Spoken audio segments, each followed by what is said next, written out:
গর্তের মধ্যে সড়ক না সড়কের মধ্যে গর্ত, বুঝে ওঠা দায়। জরাজীর্ণ সড়কের চামড়া সরে হাড় বেরিয়ে যাচ্ছে জনগণের। এমন বেহাল অবস্থা প্রকাশ্যে এসেছে হাইলাকান্দির বিলাইপুরে। বিলাইপুর দুয়ারবন্দ সড়কটি একেবারে বেহাল অবস্থায় পড়ে রয়েছে, তবুও সড়কটি সংস্কারের নামগন্ধ নেই। উদাসীন দুই জেলার বিধায়ক, সংশ্লিষ্ট বিভাগ।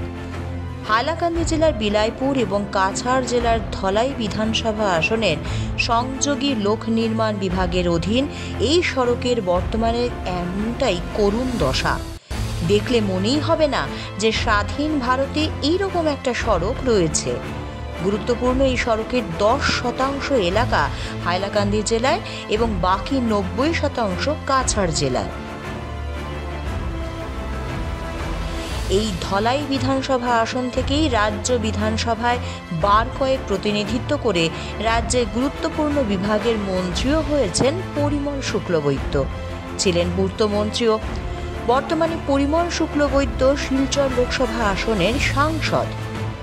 বিগত বিধানসভা নির্বাচনের পর নির্মাণ করা হয়েছিল দুই জেলার সংযোগকারী এই সড়ক, কিন্তু অতি নিম্নমানের নির্মাণ কাজের জন্য বর্তমানে এক প্রকার মরণ ফাঁদে পরিণত হয়েছে এই সড়কটি।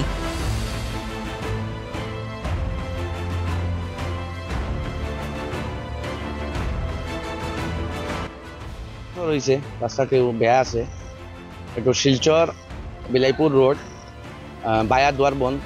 এই ৰাস্তাটো কণ্ট্ৰেক্টাৰে কামটো বেয়া কৰিছে। চাইড বামটো মানে কম আছে, চাইড বামৰ মাত্ৰাটো কম আছে, এইটো কাৰণে ৰাস্তাটো ভঙি আছে। কিমান বছৰ হৈছে ৰাস্তাটো? 3 বছৰ আজি হৈছে কমপ্লিট হোৱা, 3 বছৰ হৈছে।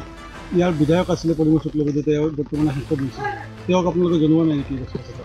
পাব্লিকে কৈছে এইটো মানে ৰাস্তাটো বেয়া হৈ আছে, তেখেতে লোড গাড়ী যায় এইটো কৈছে, লোড গাড়ীৰ কাৰণত এইটো ৰাস্তা বেয়া হৈছে। কিন্তু চৰকাৰৰতো আজি কাম কৰিব লাগে, এইটো চৰকাৰে গভৰ্ণমেণ্টে যদি লোড গাড়ী যায়, লোড গাড়ীৰ এষ্টিমেটত ৰাস্তাটো বনাব লাগে।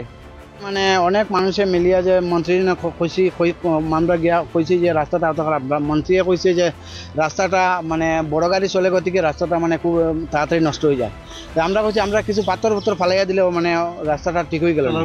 চলা আমরা আপাতত চলতে পারি না, তো বহুত কষ্ট। বাচ্চা স্কুল নিয়ে কান্দ করিয়া লইয়া যাইতে লাগে, পার করে। আপনারা দেখছেন তো কিরকম অবস্থা রাস্তাটা, কিন্তু তারা কোনো পদক্ষেপ নেয় না এই রাস্তাটা লাগে।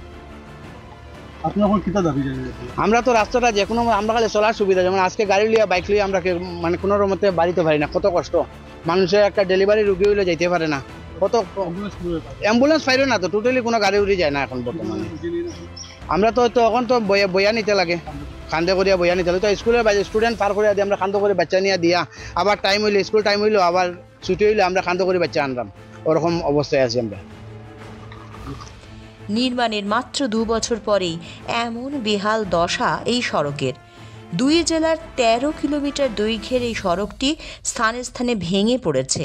বিশাল বিশাল গর্তের মিছিল পুরো সড়ক। প্রতিদিন কয়েক হাজার নানান পেশার লোক জীবনের ঝুঁকি নিয়ে এই পথ দিয়ে যাওয়া আসা করেন।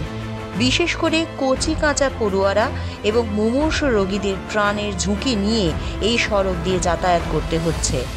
স্থানীয় জনগণ দীর্ঘদিন ধরে এই সড়কটি সংস্কারের সদ্য প্রাক্তন বিধায়ক তথা মন্ত্রী পরিমল শুক্লবৈদ্য এবং কাটলিছড়ার বিধায়ক সুজামউদ্দিন লস্করকে অবগত করে এলেও তারা আজ পর্যন্ত গুরুত্বপূর্ণ এই সড়কটি সংস্কারের কোনো ব্যবস্থা নেননি। ক্ষুব্ধ জনতা এই মুখ্যমন্ত্রীর দৃষ্টি আকর্ষণ করেছেন। Bureau report, NE8 news.